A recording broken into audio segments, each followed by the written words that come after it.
हरिः ओम मंगलमूर्तये नमः। ओम गणाधिपतये नमः।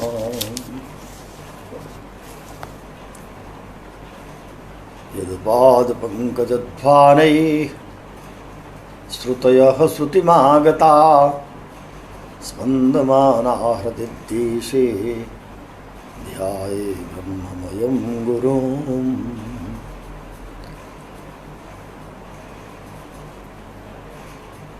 संस्कृतम भारतम के आमुख पटल से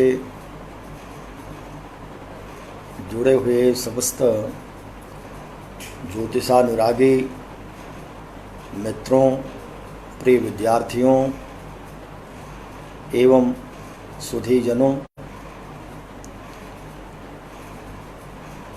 विगत कई दिनों से बृहद जातकम के ग्रह प्रभेदाध्याय को विस्तार से चर्चा की जा रही है। अभी तक कुल 12 श्लोक कल तक हो चुके हैं। कल पाठ जब सुन रहा था तो उसमें अनेक प्रश्न भी उपस्थित किए गए हैं। पहला प्रश्न क्या है, एक प्रकार से सलाह थी। सहस्राम त्रिपाठी जी के द्वारा ये कहा गया कि यदि बात पित्त कफ के विषय में कुछ अधिक प्रकाश डाला जाए तो ज़्यादा अच्छा होगा।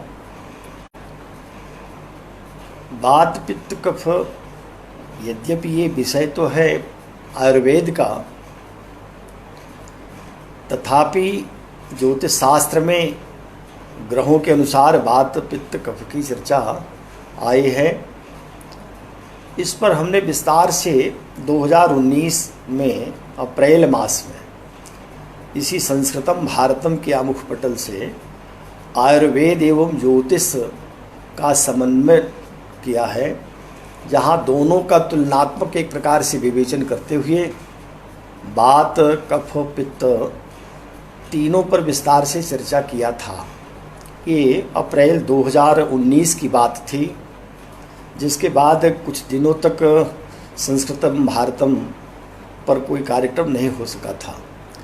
तो उसको बहुत लोकप्रिय भी हुआ व्याख्यान, लगभग 12,000 लोगों ने उसको सुना था। मैं चाहूँगा सहस्राम त्रिपाठी जी कि आप विस्तार से यदि जानना है तो वहाँ से देख लेंगे, आपको थोड़ी और जिज्ञासाएं शांत होगी। पर थोड़ी बात ज़रूर कह दूँ, ये बात पित्त कफ को हमने जो अनुभव में देखा ये प्रायः सत्य घटित होता है। अश्विनी नक्षत्र से आरंभ करें और ये सबसे पहले पित्त ही आता है। अश्विनी नक्षत्र के जातकों में ज़्यादातर देखेंगे, आयुर्वेद वालों से नाड़ी दिखवा करके देख सकते हैं, ये प्रायः पित्त प्रधान लोग होते हैं। और भरणी नक्षत्र के लोग जो होते हैं ये कफ प्रधान होते हैं, और कृत्तिका वाले जो होते हैं ये वात प्रधान होते हैं।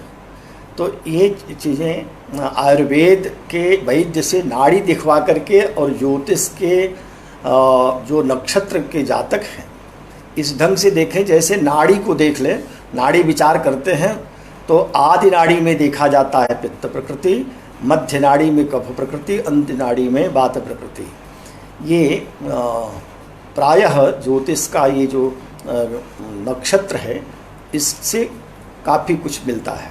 हाँ, ये ज़रूर है कि प्रधानता होती है, सदैव वो ऐसा बना रहे नहीं। संतुलन जब हो जाता है तो वात कफ पित्त तीनों रहते तो हैं, पर तीनों के रहने पर भी संतुलन होने से पता नहीं चलता। अधिकता जब होती है उस स्थिति में बात आती है। अगला प्रश्न मनस्तोष भट्टाचार्य जी आचार्य हैं और बड़ी कृपा रखते हैं, बड़े ध्यान से सुनते हैं, और जहाँ कहीं लगता है कि इस पर और विचार किया जाए तो वो भट्टाचार्य जी प्रायः लिख देते हैं। उन्होंने एक बात कही कि जब आपने शुक्र को विप्र कहा, हमने कहा माने आचार्यों ने कहा शुक्र विप्रह तथापि कथम रजोगुण। ये पहले श्लोक में आया था जहाँ कहा गया कि विप्रादितः शुक्र गुरु, और फिर कहा गया जब नीचे उसी श्लोक में जब गुण बताए गए तो कहा कि चंद्रार्क जीवा व्यसितो कुजार की यथाक्रमम सत्वरजस्तमांसी। तो उनका प्रश्न है कि शुक्र को एक जगह तो विप्र कहा, माने विप्र कहा तो उसको सत्वगुणी ही होना चाहिए, ऐसा क्यों कह दिया कि वो रजोगुणी है? तो ऐसा कुछ भी नहीं है कि देखें ये तीनों गुण हर व्यक्ति में रहते हैं। प्रधानता होती है, उसी प्रधानता के आधार पर ही नामकरण कर दिया जाता है।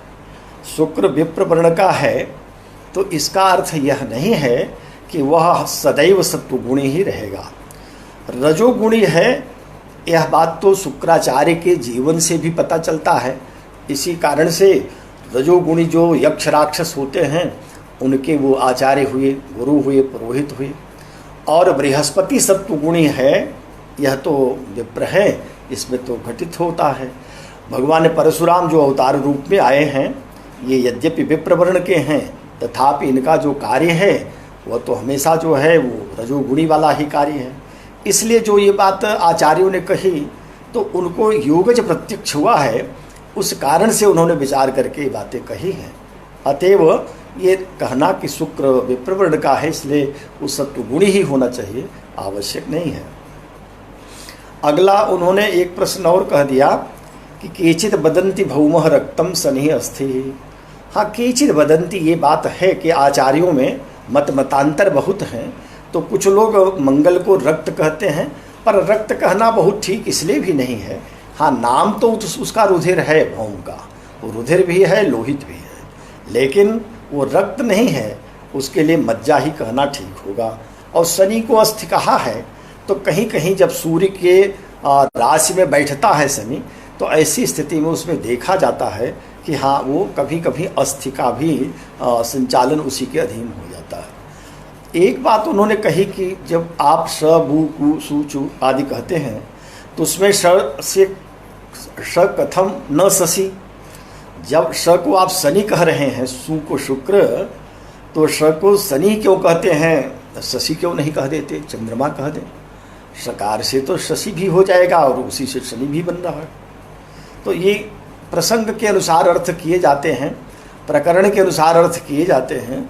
जैसा कि भर्तृहरि ने भी कहा कि संयोगो विप्रयोगस्य साहचर्यम विरोधिता अर्थम प्रकरणम लिंगम शब्दस्यान्य सन्निधि प्रस्ताव देश कालादे इत्यादि इत्यादि। तो जैसा प्रसंग होता है इसी को आचार्य मम्मट ने काव्य प्रकाश में कहा कि अर्थ प्रकरणम लिंग, प्रकरण जैसा हो उसके अनुसार। अब कोई कहा कि सूर्य भी निकल रहा है, मित्र भी आ रहा है, किसी ने कहा मित्रम पश्य, मित्र को देखो, तो मित्र नपुंसक लिंग में प्रयुक्त होता है तो उसका अर्थ दोस्त हो जाता है, लेकिन मित्र अगर पुल्लिंग में है तो उसका अर्थ सूर्य है। और वाक्य प्रयोग किया गया मित्रम पश्य। अब मित्र को देखो तो किसको देखें, सूर्य को कि दोस्त को देखें। अब जैसा प्रसंग होगा, अगर दोनों हैं तब श्लेष का विषय हो जाएगा। अगर एक कोई है, जैसे सैंधवम आने में ही उदाहरण दिया जाता है, सैंधवम आने कहा गया, भोजन का प्रसंग है तो सैंधव माने सेना, नमक का वो द्योतक है। और यदि यात्रा में निकल रहा है तो कहा कि सैंधव, उसके पास घोड़ा है, इसका अर्थ है कि सैंधव घोड़ा। तो प्रकरण के अनुसार सदैव अर्थ किया जाता है। यहाँ प्रसंग चूँकि शनि से ही है इसलिए शशि कहना ठीक नहीं है, स का अर्थ यहाँ शनि है। एक बात उन्होंने कहा कि ग्रहों के ध्यान में अलग अलग कहा गया कि किस स्वरूप का कौन ग्रह होना चाहिए। यहाँ तो ये बात कही जा रही ठीक है, पर ध्यान के समय में तो कुछ और भी कहते हैं। अब ध्यान का जो विषय है वो अलग है और ज्योतिष में जो फलादेश का विषय है अलग है। इसलिए जो आचार्य वराहमिहिर कह रहे हैं उसी को हम लोग स्वीकार करें। एक और आचार्य पीके दीक्षित जी ने पूछ लिया है कि पूछा क्या है, वो स्वयं समाधान दे रहे हैं कि कुछ लोग ऐसे भी हैं जो कन्या राहु गृहम प्रोक्तम केतुस्य मिथुनम तथा, कन्या राहु का घर है और मिथुन केतु का। ये बात भिन्न भिन्न आचार्यों ने अपने अपने ढंग से अलग कही है, पर आचार्य वराहमिहिर के विषय कहना है कि जब इन्होंने राहु केतु के विषय में न तो कहीं विस्तार से कुछ चर्चा किया बृहद जातकम ग्रंथ में जिसका पारायण चल रहा है, तो न तो विस्तार से कुछ चर्चा किया है और न इनके अस्तित्व को नकारा तो नहीं है। ये हैं नवग्रह में हैं, अंधकार है, तमोग्रह है, छाया है, इसलिए इनका कोई एक अलग से पिंड न होने के कारण न तो इनको कोई राशि दिया, न इनका मूल त्रिकोण है, न उच्च है और न कोई नीच कहा। तो जब इनके विषय में आचार्य ने कुछ नहीं कहा है तो अपने ढंग से जो आचार्यों के मतांतर हैं उसको हम उपस्थित करके कहें तो कहना बहुत ठीक नहीं है। इसीलिए हमने भी आचार्य वराहमिहिर के बृहद जातकम को ही आधार माना है और उसी ढंग से मैं इसका अर्थ कर रहा हूँ। अगला एक छात्र ही है संभवतः सुधांशु रंजन मिश्र, उसने कहा कि अगर मंगल प्रतिकूल हो जाए तो क्या सत्व का प्रभाव रहेगा या तमोगुण का प्रभाव रहेगा, क्या माना जाए। ये प्रश्न स्वाभाविक है कि मन में उठ सकता है, लेकिन सत्व जब कहा वहाँ आत्मादिक ग्रहों को, सूर्यादि को, तो जो वहाँ सत्व है वह सत्व ओज या बल या प्राण कहें, ऊर्जा कह लीजिए, उस अर्थ में सत्व है। और यहाँ जो गुणों का विवेचन हुआ प्रकृति के, उस सत्व रज तम में इसको तमोगुणी कहा। तो ये तो गुण है और वहाँ बल है। रजोगुणी के लोग भी बली तो होते ही हैं, इसमें कहीं संदेह नहीं, तमोगुणी वाले भी बली होते। तमोगुण का प्रभाव है सोना अधिक होता है, प्रमाद बहुत होता है, बल तो रहता ही है। अब देखिए कुंभकर्ण को, कुंभकर्ण में निश्चित ही बल तो इतना अधिक था कि उसका विस्तार से चर्चा करें तो स्वाभाविक है कि रामायण होने लगेगा। हम लोग तो ज्योतिष का अध्यापन कर रहे हैं, लेकिन कुंभकर्ण रजोगुणी भी है, नहीं रजोगुणी नहीं, तमोगुणी भी है और बलवान भी है। तो बल रहे तमोगुणी न हो ऐसा तो नहीं कह सकते। हाँ, ये बात जरूर है, प्रश्न अगर सत्व का बल से ही लेते हैं तो यहाँ ये बात होगी कि एक और मंगल अगर किसी की कुंडली में अकारक हो जाए, प्रतिकूल हो जाए, तो किसका फल देगा। तो देखिए अगर मंगल अकारक है, प्रतिकूल है, तो स्वाभाविक है कि बल में कमी नहीं करेगा, बलवान तो रहेगा, क्रोध आदि तो देगा। लेकिन अगर कहें कि वह तमोगुण का वृद्धि करेगा प्रतिकूल होने पर, और बल सत्व तो बना ही रहेगा, यही अर्थ समझना चाहिए। और ये ऐसा मतांतर बहुत जगह आएगा। स्वाभाविक है कि भिन्न भिन्न आचार्यों ने भिन्न बातें कही हैं, तो एक ही आचार्य अगर भिन्न बात कहे तब संशय होता, लेकिन ये भिन्नता नहीं है।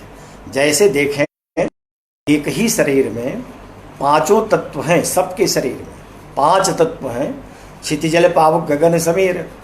और पांचों तत्व अगर देखें तो एक दूसरे के प्रतिरोधी दिखाई पड़ते हैं, विरोधी दिखाई पड़ते हैं, लेकिन विरोधी होते हुए भी वो सभी तत्व एक ही शरीर की संरचना में बने हैं और शरीर की पुष्टि हो रही है।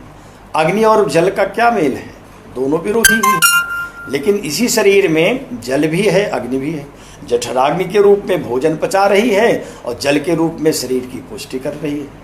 इसलिए ये कहना कि परस्पर विरोध हो जा रहा है, तो विरोध होते हुए भी परस्पर सभी विरोधी हैं, लेकिन इसी शरीर में स्थित हैं। इसलिए अब आज ये बात यहीं तक, जो प्रश्न आए थे उनका कुछ समाधान दिया। अब हम लोग आगे इस पाठ को बढ़ा रहे हैं, फिर अन्य जितने प्रश्न होंगे आगे आप उपस्थित करते रहिएगा। आप लोग निश्चित ही उस पर चर्चा तो किया जाएगा। अभी भी हो सकता है कुछ और भी मन में बातें हों, तो जब आप प्रश्न करेंगे तो उसको अगले दिन देख करके फिर सबका समाधान करेंगे। तत्काल समाधान इसलिए नहीं करते कि ऐसा करने लगेंगे तो बड़ा विस्तार हो जाएगा और फिर ग्रंथ पाठ तो रह जाएगा, फिर हम लोग केवल प्रश्नोत्तर का समाधान, प्रश्न और उत्तर करते रहेंगे। इसलिए प्रश्न जो बने जरूर करिए, जहाँ भ्रांति हो अवश्य लिखिए, लेकिन समाधान अगले दिन के व्याख्यान के समय ही उस पर चर्चा करेंगे। अब देखिए जहाँ तक हुआ 12 श्लोक हो गए थे, 13वें श्लोक में आइए। बृहद जातक का जो 13वां श्लोक है ये ग्रहों की दृष्टि को बता रहा है, होती है। और दृष्टियों को आप हल्के में मत समझें, और दृष्टि माने केवल देख लेना ही अर्थ न समझें। किसी भी ग्रह का जिस किसी स्थान में बैठने का जो महत्व होता है उससे कम महत्व दृष्टि का नहीं होता। ग्रह जिस स्थान में भी बैठता है उसमें बलवान या निर्बल होता है, इसी तरह उसकी दृष्टि भी उतने ही बराबर होती है। ग्रह की दृष्टि भी उतनी ही बल रखती है, इसलिए ग्रहों की दृष्टि ग्रहों की स्थिति के अनुसार ही समान होती है। इसलिए ग्रहों की दृष्टि को भली भांति जानना चाहिए। ये दृष्टि आचार्य वराहमिहिर की, इनकी पूर्वाचार्यों विशेष करके यवनाचार्य, आचार्य सत्याचार्य और उनसे भी पूर्व मांडव्य का मत लिया है, कहीं कहीं यवनेश्वर का है और कहीं अन्य आचार्यों ऋषिपुत्र आदि के मतों को उपस्थित किया है। तो इसमें उन्होंने कहा कि ग्रहों के दृष्टि को बताते हुए कहा, त्रिदश त्रिकोण चतुरस्र लोकयन्ति चरणाभिवृद्धितः रविजा मरेज्य रुधिराः परेच एक्रमसु भवन्ति किल वीक्षणे अधिकाः। 10 त्रि माने 3, 10 माने 10, त्रिदश एक कैटेगरी बनाया, त्रि और 10। तो त्रि माने 3 और 10, ये एक चरण से दृष्टि सभी ग्रहों की होगी।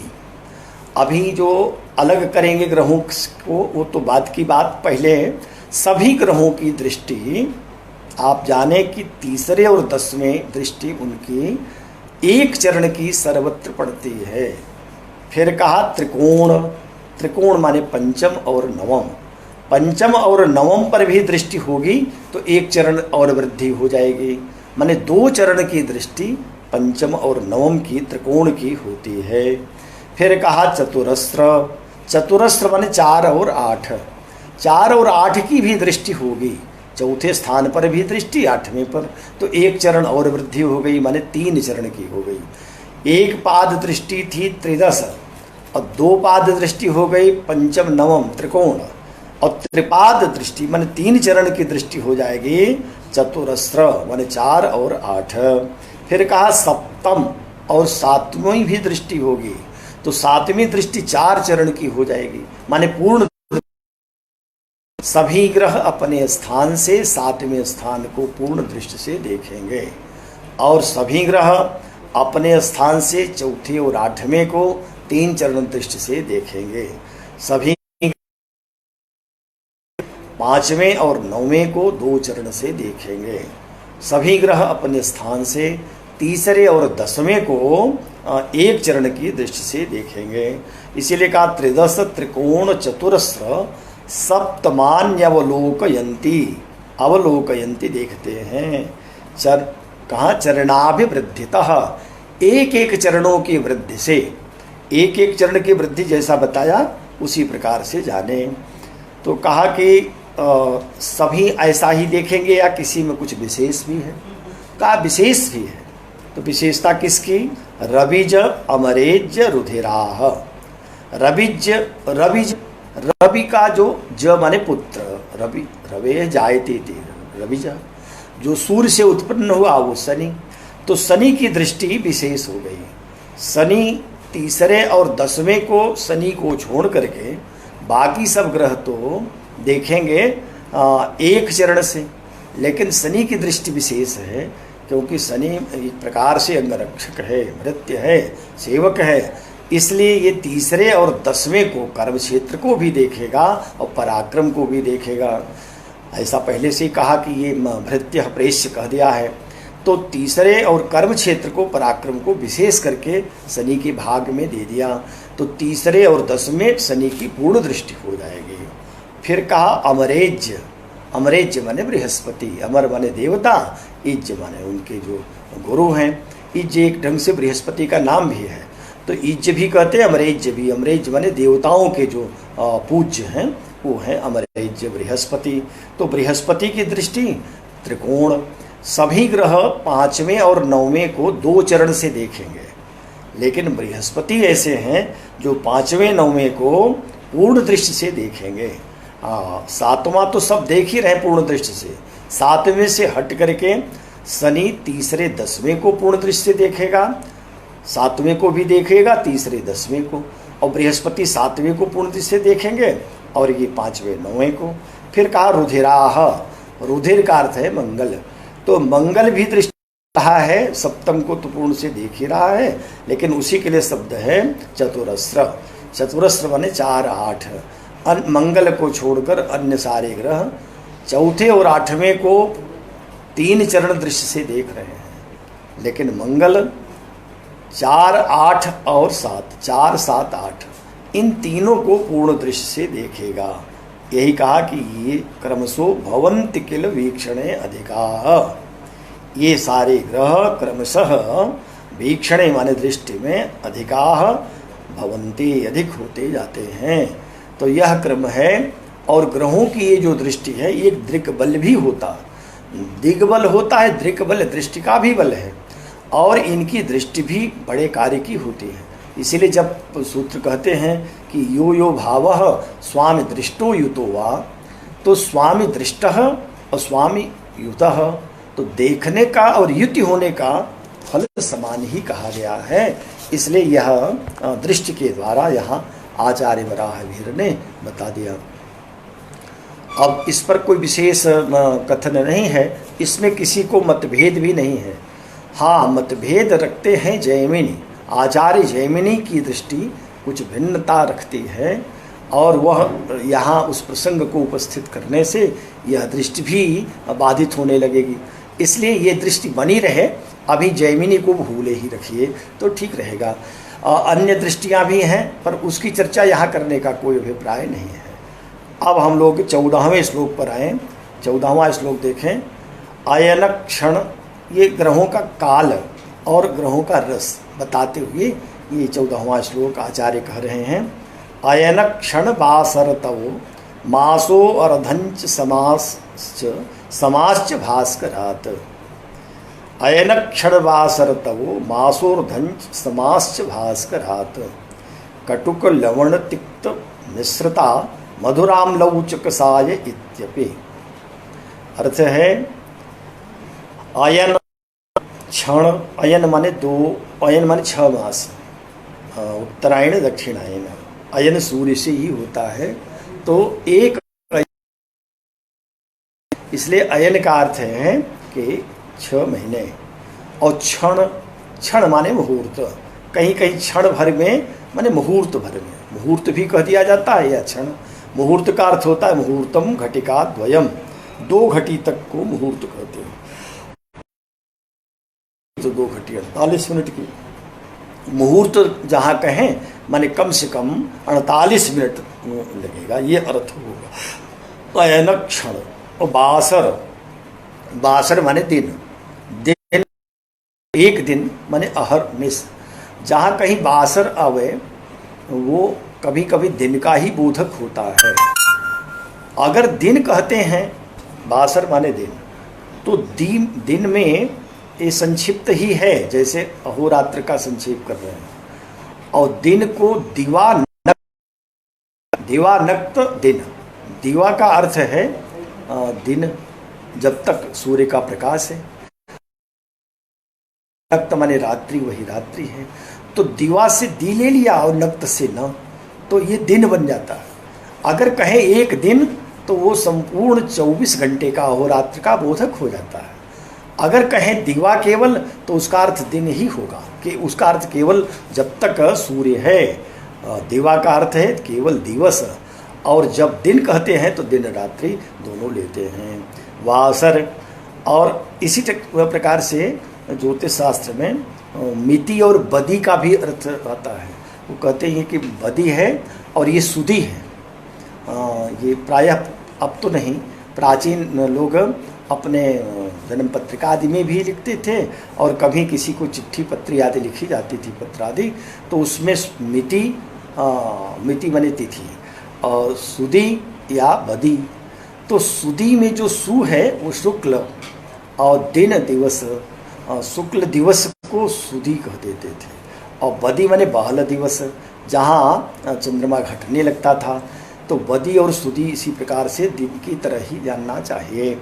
यहाँ कह रहे हैं कि बासर माने ये दिन रात्रि। अब फिर कहा ऋतवः, ऋतु 2 महीने की एक ऋतु होती है। इसके पहले ग्रहों की ऋतुओं को बताते हुए चर्चा की गई। तो ऋतवः, ऋतु माने 2 मास। और फिर कहा मास, मास माने 1 महीना। फिर कहा अर्धंच, मासर्धं, तो मास का आधा 15 दिन माने 1 पक्ष। समाश्च, समा माने वर्ष, 1 वर्ष। ये कहाँ से गिने? कहा भास्करात, भास्कर से माने सूर्य से गणना करनी चाहिए। तो सूर्य से जब गणना करेंगे तो ये देखेंगे कि कब गणना, इसकी ज़रूरत कब पड़ेगी। ये तो ठीक ही है, सभी ग्रह हमेशा बोध करा रहे हैं, कोई न कोई किसी भाव का मालिक हो रहा है, कोई लग्न का है और कोई अन्य भावों का है। तो इससे हम ये क्या अनुमान करें कि कौन, तो करें ये प्रश्न कुंडली आदि के द्वारा जब कभी किसी का प्रश्न आवे, प्रवासी बाहर गया है कब तक आएगा, कोई वस्तु खो गई है कब तक मिलेगी, इत्यादि बहुत सारे प्रश्न उपस्थित होंगे। उस समय जब समय का निर्धारण करना हो, काल का निर्धारण करना हो, तो आचार्य कह रहे हैं आदि के द्वारा देखे कि किस ग्रह का नवांश उदित हो रहा है और कहाँ स्थित है, उसको आधार बना करके इसको जानना चाहिए।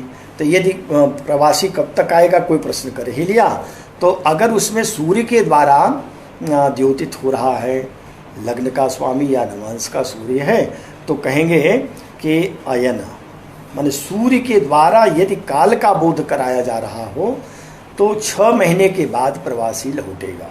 प्रवासी मैं कह रहा हूँ ये प्रश्न का उत्तर बताने के लिए, बाकी तो इसको कहीं भी काल के रूप में प्रयुक्त करेंगे, सब में करेंगे।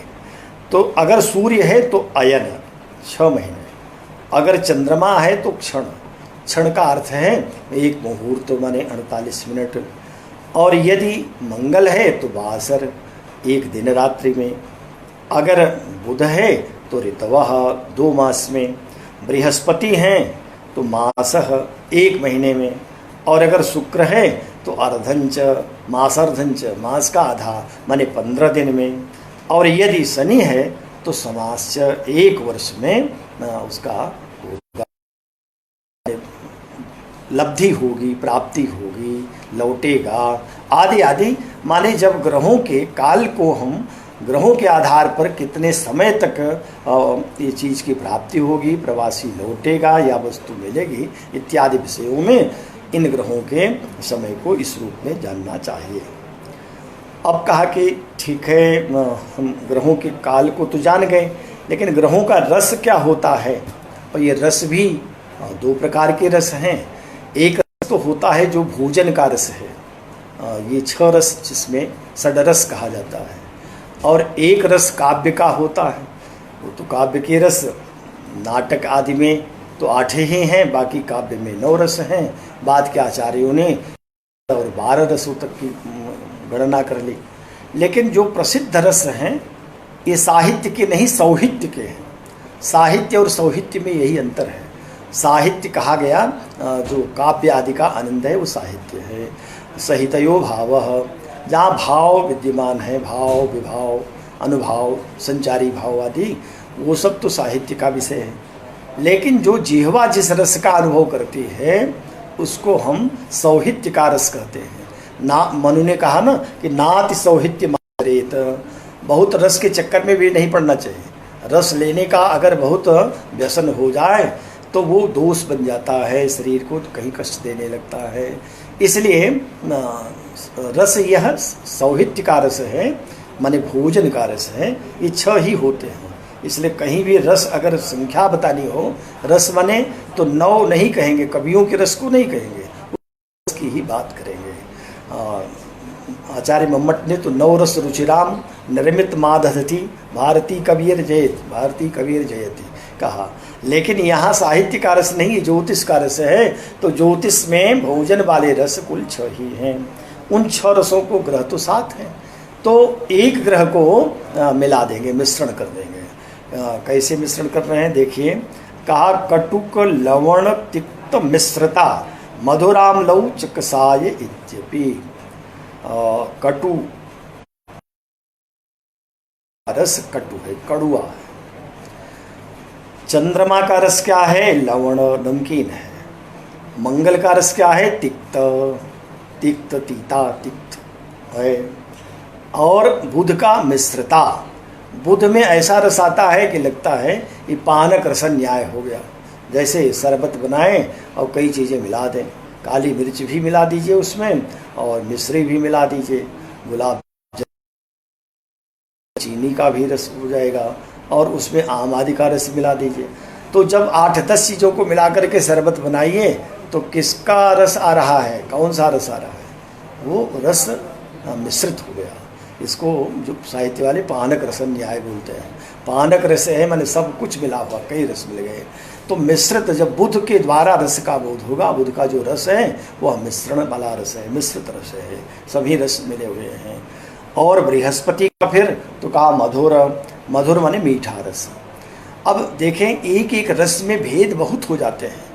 ये कहना कि मधुर अगर है तो बस जैसे गुड़ का की मिठास है, चीनी की मिठास है, थोड़ा भेद तो हो ही जाता है। एक ही आम है, भिन्न भिन्न वृक्षों से पका हुआ आम अगर आप स्वाद लें तो सब स्वाद बिल्कुल भिन्न भिन्न आएंगे। भले सब में मीठापन हो, लेकिन मीठा भी वो किस प्रकार का है, कितने भेद हैं, वो तो खाने वाला जान सकता है कि हाँ इस वृक्ष के आम का ये स्वाद है। बताना संभव नहीं है, ये सहज नहीं कहा जा सकता।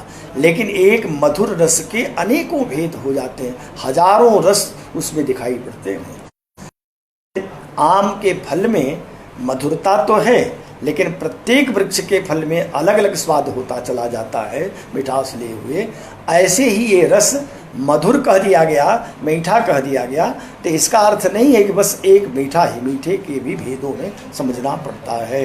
तो बृहस्पति का मधुर है और शुक्र का अम्ल, अम्ल है। और फिर बचा शनि, शनि का कसाय इत्यपि कसैला। तो ये ग्रहों के रसों में सूर्य का कटुक, कटुक लवण, चंद्रमा का लवण और मंगल का तिक्त, बुध का मिश्रित मिला जुला, बृहस्पति का मधुर, शुक्र का अम्ल और शनि का कसाय, कसैला। इस प्रकार से रस जानना चाहिए। अम्ल को आप खट्टा कह सकते हैं, अम्ल माने खट्टा। तो इस प्रकार से ग्रहों के रसों को बता दिया। ग्रहों का काल भी 14वें श्लोक में और काल के साथ साथ ग्रहों का जो रस है उस पर चर्चा कर दिया आचार्य ने। ये आचार्य के मतानुसार, इनसे पूर्वाचार्य भी इस पर सहमत हैं और यही आचार्य बराहमीर भी कहते हैं। अन्य आचार्यों में मतभेद हो सकता है, पर किसी ने यहाँ मतभेद उपस्थित नहीं किया है। प्रायशः सारे आचार्यों ने रसों को ऐसा ही माना है। आइए आगे चलते हैं। अगला श्लोक 15वां श्लोक है, जिसमें ग्रहों के जो नैसर्गिक मैत्री आदि है उसको बता रहे हैं। तो ग्रहों में मित्रता आपस में भी होती है और आपस में शत्रुता भी होती है। ये मित्रता शत्रुता केवल मनुष्यों में ही नहीं देखी जाती, ये पूरी प्रकृति में आप देखेंगे। कोई किसी के प्रकृति के अनुरूप नहीं है तो वह शत्रु हो जाता है। शत्रु केवल स्वभाव से होता है और व्यवहार के कारण वह शत्रु लगता है। वस्तुतः सब हैं तो वही, सब में एक ही चीज़ें हैं, लेकिन व्यवहारेण जायन्ते मित्राणि रिपवस्तथा नहीं कश्चित् कस्यचित् मित्र नहीं कश्चित् कस्यचित् रिपुः। व्यवहारेण जायन्ते मित्राणि रिपुवस्तथा। मित्र और रिपु व्यवहार के कारण बन जाते हैं, बाकी कोई किसी का न मित्र है न कोई किसी का शत्रु है।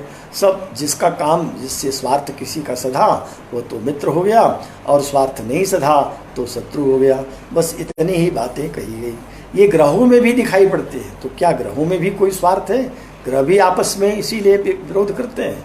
कहा यह बात नहीं है, ये तो प्रकृति की ओर से जो रंगों का, जिसमें चर्चा कर रहा था, रंग है, रंगों का विरोध जैसे होता है वही प्रकृति का विरोध है। बस सूर्य शनि का शत्रु क्यों होता, बुध चंद्रमा का शत्रु क्यों मानेगा? बस उसका कारण इतने है कि इनमें ये पिता पुत्र हैं, लेकिन प्रकृति की भिन्नता है, एक दूसरे से स्वभाव नहीं मिलता। और ये दो प्रकार के होते हैं, एक तो तात्कालिक शत्रुता होती है मित्रता, और एक नैसर्गिक होती है। तो नैसर्गिक जो है ये निसर्गतः आई है। जैसे एक रहा हो सर्प और दूसरे उसी रास्ते पर विपरीत दिशा से उसी ओर आ रहा हो नेवला, तो न तो सर्प ने न्योले का कुछ बिगाड़ा है, न न्योले ने सर्प का कुछ बिगाड़ा, दोनों ने किसी को कुछ भी हित नहीं किया, लेकिन बस अब सामने पड़ गए तो ये प्रकृत्या स्वाभाविक तौर पर एक दूसरे के विरोधी हैं, तुरंत युद्ध शुरू हो जाएगा। अब एक ही बचेगा, दोनों ने कोई एक ही बचता है, इतना विरोध हो जाता है। ये नैसर्गिक विरोध है, इसी को नैसर्गिक शत्रुता या नैसर्गिक मित्रता कहते हैं। अभी आचार्य जो बता रहे हैं 15वें श्लोक में, यह वो स्वयं का मत नहीं है, इन्होंने ये मत उठाया है यवनेश्वर का। ये यवनेश्वर माने ये आचार्य यवन का, यवनाचार्य के मत को। मैंने पहले भी कहा था, फिर से दोहरा दूं कि आचार्य वराहमिहिर कभी भी किसी का असम्मान नहीं करते, मतभेद रखते हैं तो कह देते हैं कि यह किसी का मत है, केचन कह देंगे, केशांचित कह देंगे, और ये कहीं नहीं कहेंगे कि यह मत ठीक नहीं है, ये गलत है, ऐसा नहीं कहेंगे। अपना मत तो रखेंगे, पर उसका मत है तो उसको हम कहने में क्या है। तो देखिए, ये यवनेश्वर ने जो कहा उसको आप वराहमिहिर के शब्दों में सुनिए। 15वां श्लोक है, जीवो जीव बुधौ सितेन्दु तनयो व्यरका विभौमा क्रमा वीन्द्वरका बिकु जेन्द्रियास् सुहृदः केशांचिदेवं मतम एवं केशांचिदवतम। ये किसी किसी का मत है, अपना मत नहीं है। हाँ, किसी का मत है तो कौन क्या मत है? कहा जीवो जीव बुधौ, अक्रमशः सूर्यादि ग्रहों के सुहृद माने मित्र को बता रहे हैं। सुहृद इंद्रनाथा नाश्च क्या है, कौन नाथ, सुहृद कौन कौन है? तो जीवो, जीव माने सूर्य का, जो जीव माने बृहस्पति, ये सूर्य का बृहस्पति मित्र है। सूर्य के क्रम से बता रहे हैं, सूर्य का मित्र है जीव बृहस्पति। चंद्रमा का जीव बुधौ, जीव माने बृहस्पति भी है और बुधौ माने बुध भी है। तो चंद्रमा का बृहस्पति और बुध मित्र हैं। सितेन्दु तनयौ, सित शुक्र और इंदु तनय माने बुध, इंदु माने चंद्रमा का, तनय बुध। तो शुक्र और बुध मंगल के मित्र हैं, शेष शत्रु समझ लें। फिर व्यरका, वी अर्का, अर्क वी माने विगतः अर्कः, सूर्य को छोड़ दें, सूर्य को छोड़ करके बाकी बुध के मित्र हैं। विभौमा क्रमात्, विभौमा माने मंगल को छोड़ करके, ये बृहस्पति के लिए कह रहे हैं। बृहस्पति का मंगल शत्रु माना है आचार्य यवनेश्वर ने, और ये बात बहुत दिनों तक हमारे भारत में भी बनी रही। वराहमिहिर से बहुत पूर्व एक मृक्ष कटिकम की रचना किया है कवि शूद्रक ने, और शूद्रक ईस्वी सन से पूर्व के हो चुके हैं, ये उनके ग्रंथ से ही पता चलता है। तो ईस्वी सन के पूर्व में भारत में भी ये मत आ चुका था यवनेश्वर का, आचार्य यवन का। वहाँ मृक्ष कटिकम में जहाँ सकार वाले प्रसंग में कहा कि ये जो बृहस्पति है ये क्षीण हो चुका है और मंगल इसका विरोधी है, उन्होंने वहाँ कहा अंगारक विरुद्धस्य बृहस्पति ग्रहो अयम अपर प्राप्तः, क्या है कि वह धूमकेतु रिवोत्थितः। ये श्लोक उस प्रसंग में मृक्ष कटिकम में आया है। कहा कि अंगारक विरुद्धस्य, अंगारक माने मंगल का जो विरोधी है, प्रक्षीणस्य बृहस्पति, वो बृहस्पति भी क्षीण हो चुका है। अग्रहोयम अपरः प्राप्तः, ये दूसरा भी इसी में धूमकेतु की तरह आ गया। तो यहाँ बृहस्पति मंगल का शत्रु है, ये बात तब प्रचलन में थी। आचार्य यवन के मत को मान करके हमारे यहाँ के शूद्रक कवि ने भी मृक्ष कटिकम में ये चर्चा कर दी है। इसी से लगता है कि कुछ दिनों तक यवनाचार्य का मत यहाँ चल पड़ा था, लेकिन ये बात केवल यवन की है। आचार्य वराहमिहिर इससे सहमत नहीं है। वराहमिहिर तो के वचन को, सत्याचार्य के वचन को प्रमाण मानते हैं, अथवा अन्य लोगों के मतों को लेकर के अपनी बात कहेंगे। तो अब देखें यहाँ कहा कि क्रमशः फिर से सुन लें, जीवो बृहस्पति सूर्य का मित्र है, शेष शत्रु हो गए। जब एक मित्र हुआ तो बाकी शत्रु। जीव बुधौ, जीव माने बृहस्पति और बुध चंद्रमा के मित्र हैं, शेष शत्रु हो गए। मंगल के सितेंदु तनयो, शुक्र और इंदु तनय माने बुध, ये मंगल का मित्र है।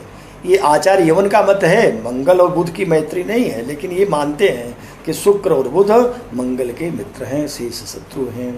फिर व्यरका, अर्का माने सूर्य को छोड़ करके, ये बुध का मित्र अर्क को छोड़कर शेष सारे ग्रह, अर्क माने सूर्य को छोड़ दें तो बुध के सारे ग्रह मित्र हैं, केवल सूर्य ही।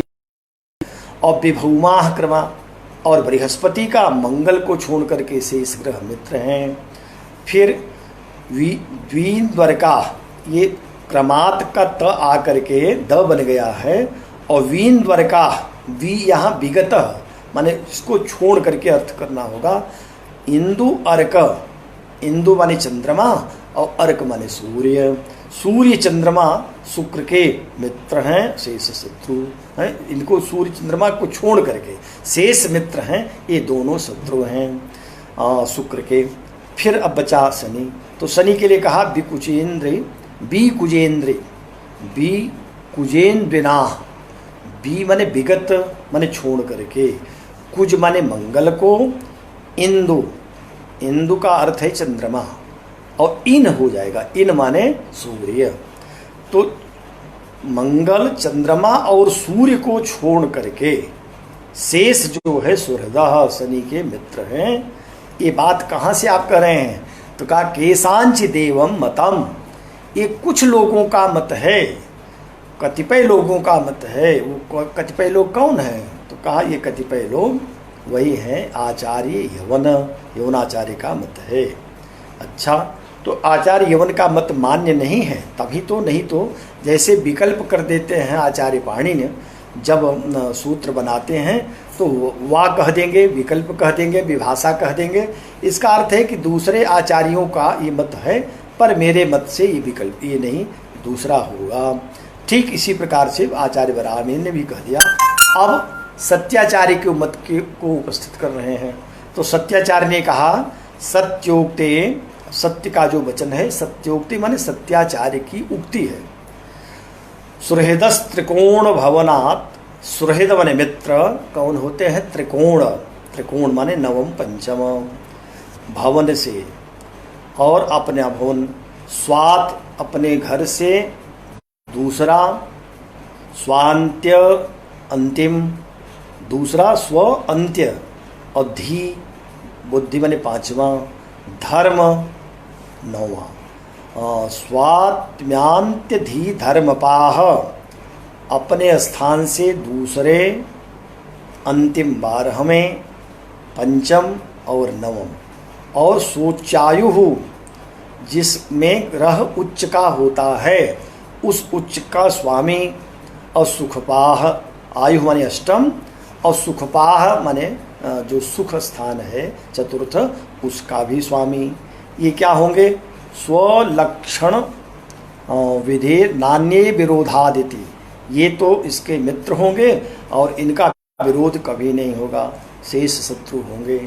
तो ये सत्याचार्य अपने स्थान से जो त्रिकोण स्थान बनेगा, दूसरा 12वां, 5वां, 9वां, और उसके साथ साथ अष्टम भाव के स्वामी तथा जिसमें ग्रह उच्च का होता है वो सब मित्र रहेंगे, शेष शत्रु होंगे। ये आचार्य सत्याचार्य का मत है। ये मत बहुत प्रामाणिक है। इस प्रमाण को ही लेकर के आचार्य वराहमिहिर ने अपने मत को उपस्थापित किया। अब जो वराहमिहिर का मत है ये सर्वमान्य मत है, किसके लिए? ग्रहों के मित्र और शत्रुता को बताने के लिए। आचार्य वराहमिहिर का यह मत ग्रहों की मैत्री, नैसर्गिक मैत्री और नैसर्गिक तात्कालिक की भी बातें कह देंगे।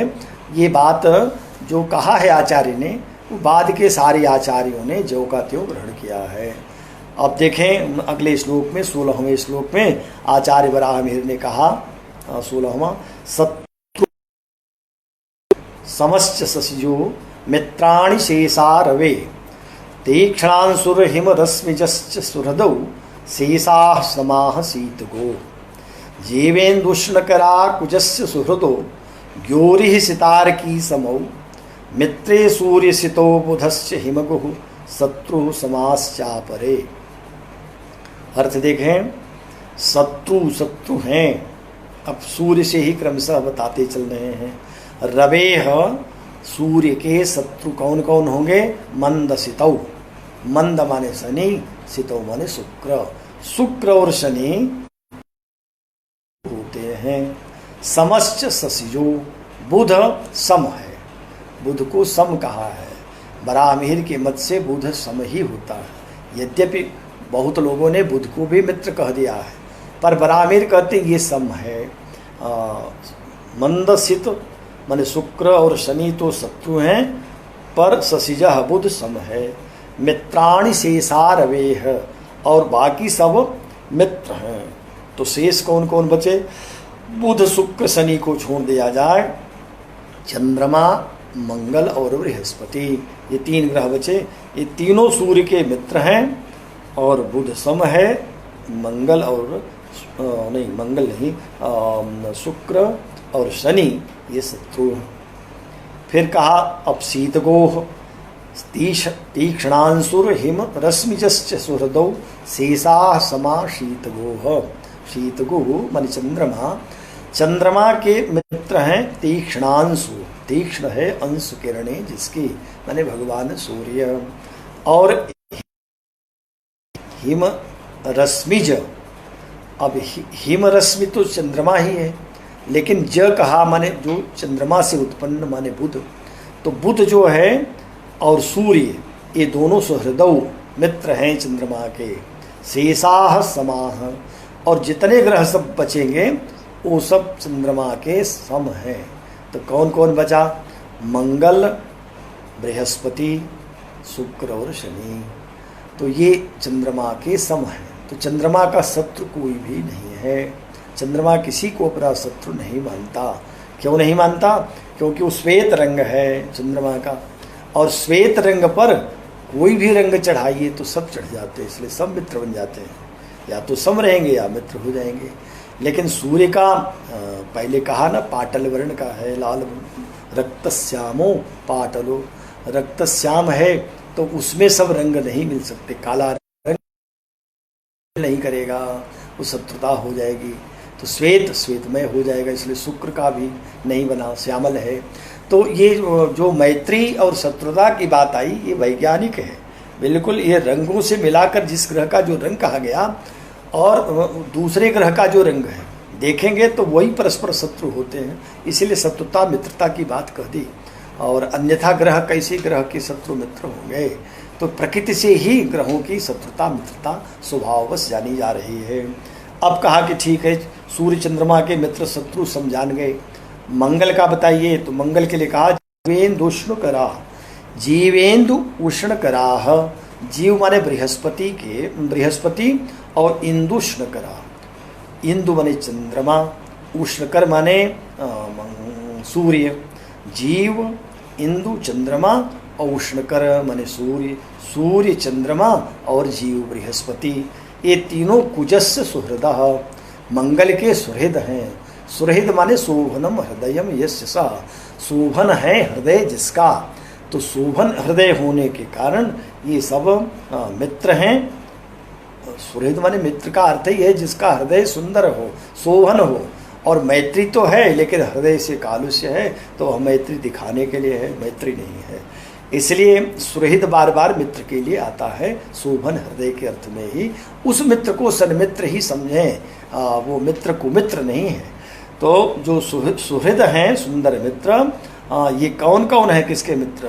कुजस्य माने मंगल के। कौन कौन? जीव, बृहस्पति, इंदु, चंद्रमा, उष्णकर माने सूर्य मित्र हुए। ग्योरी, ग्यह बुधा, अरिह शत्रु है। तो बुध शत्रु है किसका? ये मंगल का। और सितारकी समौ, सित शुक्र और अर्की माने शनि, ये सम है। शनि और शुक्र मंगल के सम है। बुध एकमात्र शत्रु है, और बृहस्पति, चंद्रमा और सूर्य कुजस्य सुहृदः मंगल के मित्र हैं। अब बुध की बात है, तो बुध के लिए कहा कि मित्रे सूर्य सितौ बुधस्य, बुधस्य मित्रे, बुध के दो मित्र हैं, सूर्य सितौ, सूर्य है, और सित, सित माने शुक्र, सूर्य शुक्र बुध के मित्र हैं। हिमगुः शत्रु, बुध का शत्रु है हिमगुः चंद्रमा, चंद्रमा यद्यपि बुध को अपना मित्र मानता है लेकिन बुध चंद्रमा को शत्रु मानता है। हिमगुः शत्रु, और समश्चापरे, बुध के शेष ग्रह जो हैं ये सब सम है, समुद्र की स्थिति में, तो सब समान हुए। कौन कौन हुआ? सूर्य शुक्र तो मित्र हो गए बुध के, और चंद्रमा हो गया शत्रु, शेष ग्रह जो बच गए वो है मंगल और बृहस्पति, उसके बाद शनि, ये सब सम हो गए। 16 श्लोक के अर्थ पूरे हुए। 17वां भी देख लें ताकि मैत्री पूर्ण हो जाए। फिर कहा सूर्य सौम्य सितावरी रविसुतो मध्य परे त्वन्यथा सौम्यार्की सुहृदौ समौ कुजगुरु शुक्रस्य शेषावरी। सूर्य, अब बृहस्पति की बारी है, तो बृहस्पति के मित्र कौन हैं? सूर्य सौम्य, सौम्य माने बुध, और सित माने शुक्र, सितौ वरी, सितावरी सितौ अरिहि, सितावरे अयादि संधि। तो सौम्य माने बुध, और बृहस्पति के अरि माने शत्रु हैं, रवि सुतौ माने शनि, मध्य ये सम है, अपरे तो अन्यथा, और शेष जो ग्रह बच रहे हैं सूर्य चंद्रमा मंगल ये उसके मित्र हैं। किसके? बृहस्पति के। फिर कहा सौम्यार्की सुहृदौ समौ कुजगुरु शुक्रस्य शेषावरी। अब शुक्र के कौन मित्र शत्रु हैं? तो शुक्र के सौम्यार्की सुहृदौ, सौम्य माने बुध, अर्की माने शनि, तो बुध और शनि सुहृद हैं, शुक्र के मित्र हैं बुध और शनि। समौ कुज गुरु, कुज माने मंगल और गुरु माने बृहस्पति, ये सम हैं। और शुक्रस्य शेषौ, शेषौ अरि, शेष जो हैं वो क्या हैं? अरि माने शत्रु हैं। अब बचा शनि, तो शनि के लिए कहा शुक्रज्ञौ सुहृदौ समः सुरगुरु सौरस्य चान्ये रयो।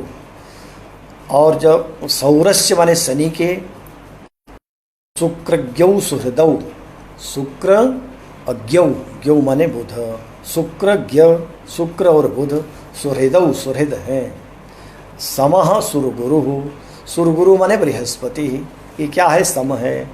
सौरस्य किसके? शनि के। चान्ये अरयो, चान्ये रयो अरयो, और जो शेष बच रहे हैं वो अरे हैं। तो कौन हुआ? शुक्र और बुध तो हो गए मित्र, और सम हो गए बृहस्पति।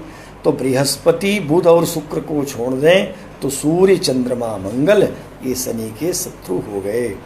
अब कहा कि ये त्रिकोण भव ते मी मया कीर्तिताः, ये प्रोक्ता जो सत्याचार्य ने कहा था अभी पहले ही, जो इस बताने के पहले दो मतों को उपस्थित किया था, आचार्य यवन के मत को और आचार्य सत्य के मत को।